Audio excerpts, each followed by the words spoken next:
need to get exceptional experiences. Not just okay experiences, not just average experiences, not just uneventful, and not just frictionless. It's the best experience, bar none. But this is where we get into the biggest trouble, because in order to get to exceptional experience, we need to deliver exceptional performance. And exceptional performance is an employee choice. Let me explain to you that in a simple way. When you board a plane, try to remember your last flight. When did you see the flight attendant more sincerely and authentically smiling at you? When you boarded or when you left?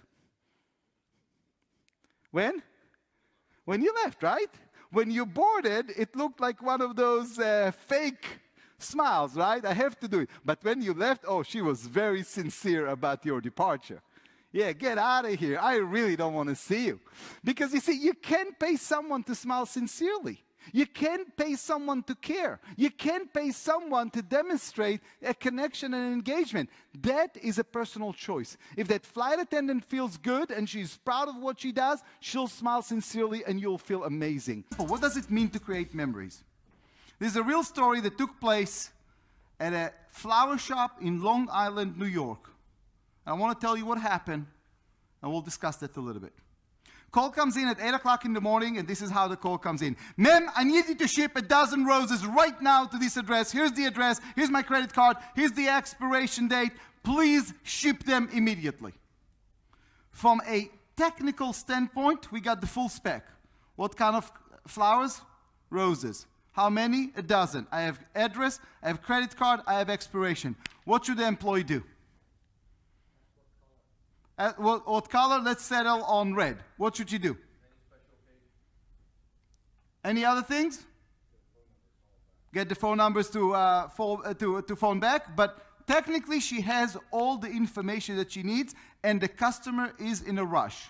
Most people will say, just ship it. She pauses.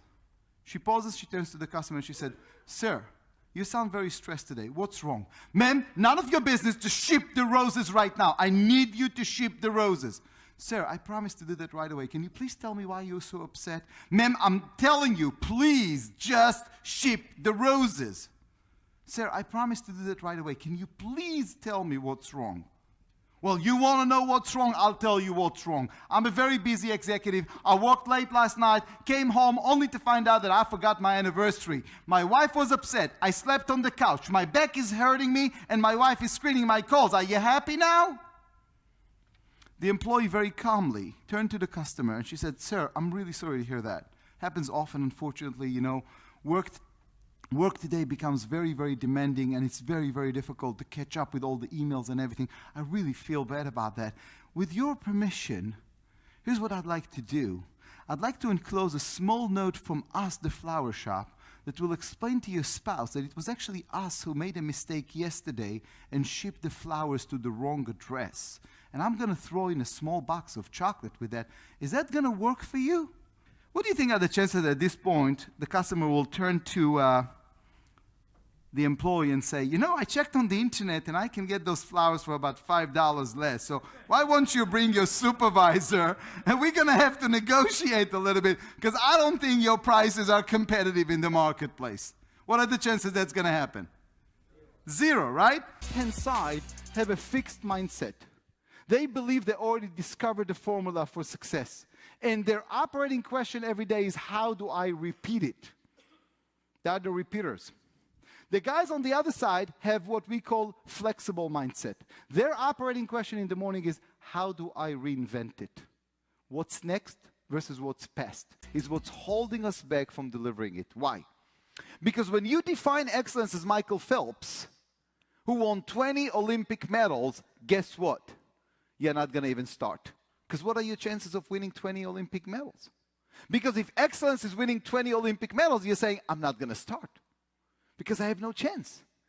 So the way we define excellence is actually what's holding us back, because we associate excellence with bigger-than-life characters, with a huge achievement, and then we belittle what we can do.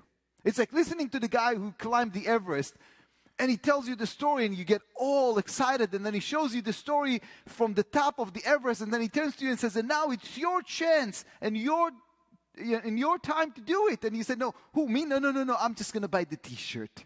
Do you have a t-shirt? I'll take the t-shirt. $15.95, you got me. I'm not buying. If excellence is climbing the Everest, I'm not going to even get started. But then there was a few. The rare and the few who actually define excellence differently. And those guys said, excellence is my talent right now. Excellence, Michael Phelps, God bless him, took his talent to the maximum. Now it's my turn. It's my turn to take my talent and deliver something amazing with it. Because excellence is what I do. It's what everyone in my team does. It's everywhere where I perform. And there's only one judge. And the judge is the customer. We live in a new world.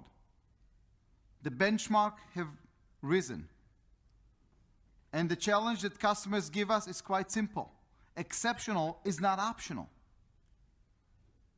In the context of exceptional, it takes one to inspire one.